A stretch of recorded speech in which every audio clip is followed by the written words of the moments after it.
Our philosophy definitely is use CO2 whenever possible, because it's the only way to save kidney of the patients and preserve the renal function and guarantee the best scenario for the daily life. Angiodroid is basically a medical startup founded in Italy in 2013. We deal with medical innovation, especially in the vascular segment.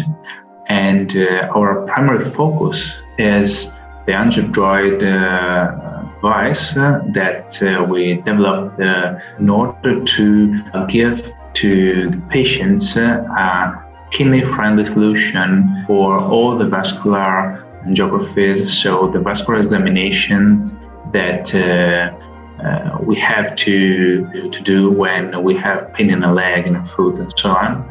In Europe, today, 100,000 people are receiving iodine during angiography every day.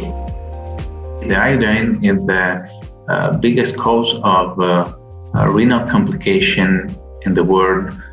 When we speak about the contrast-induced nephropathy, patients didn't know if they have some problems like hypersensitivity to the iodine, or if they can develop the kidney injury after the administration of the iodine.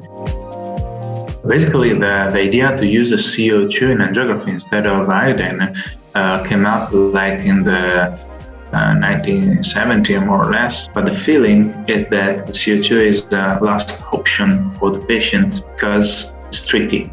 We studied the way to deliver the CO2 in a standard and controlled way. This came up with a patent to manage the CO2 injection with pressure and volume control. So both the parameters that are needed in order to have a very gentle, controlled injection. This is the secret. With our technology, we can definitely control all the aspects of the procedures, and with the automatic friendly, let's say, digital injector, is even easier for the doctor to use it as the iodine.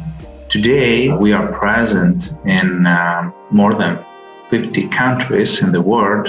We are pretty confident that this technology will be one day the standard of care for the angiography examinations.